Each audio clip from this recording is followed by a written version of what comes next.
હા મહારાજ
હાલતા હાલતા ભાઈ એક રજવાડાની અંદર ભાઈ બસ્યો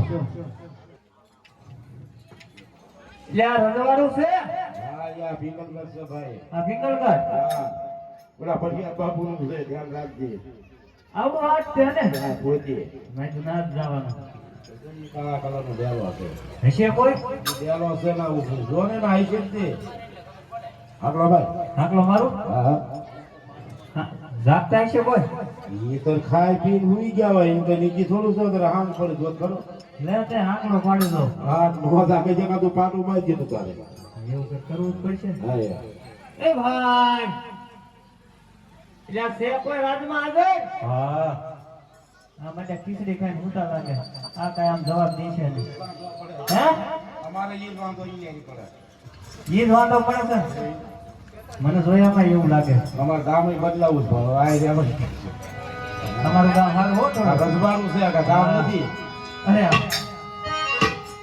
જ્યારે કોકણ વ્યક્તિ ચાલતો થયો ત્યારે બધું રામદેવને કીધું તું ઘરે રચના જ્યારે તને સંકટ પડે ત્યારે આ બે શબ્દ તું યાદ કરીએ તો માટે લાય હું શબ્દને યાદ કર સાય નહીં પી તો સંતાર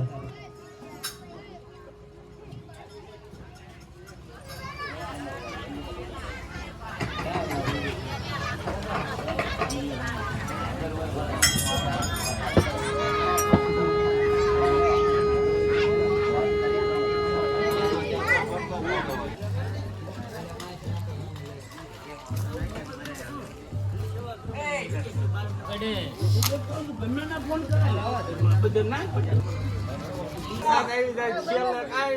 કરતા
કેમ ભાઈ નવો મકાનો છો હે હા જોયા કેવું લાગે કેટલા હાથ કર્યા સાંભળતો નથી ભલામણા તું હોવાઈ ગયું તું હોવાઈ ગયું તું હે હોવાઈ ગયું તું તો હવે આ રજવાડું કયું તને કઈ ખબર છે સિંગલગઢ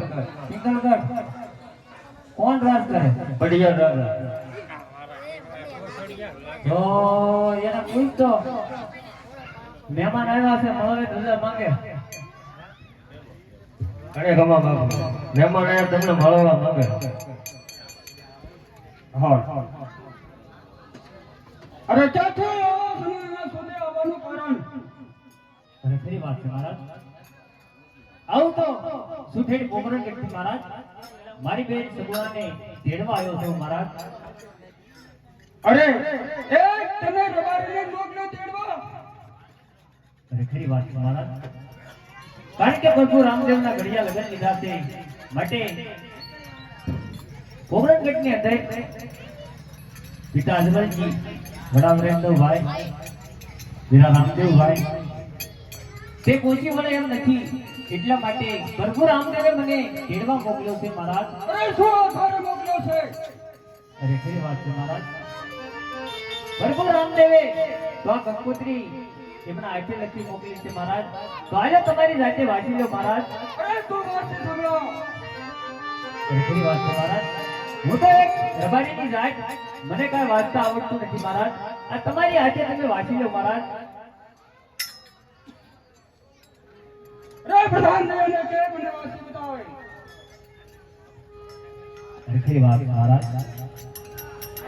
કારણ કે મહારાજ પણ વિદેશ ગયા છે. તો જ્યારે પ્રભુ રામદેવ કંકોત્રી લખતા તે મહિલા આજ બે શબ્દ મને યાદ છે. તો માટે લાય રાજા પટિયાને બે શબ્દ સંભળાવી દઉં તો એમને પણ ખબર પડે કે પોકરણ ગઢની અંદર પ્રભુ રામદેવના ઘડિયા લગ્ન લીધા છે.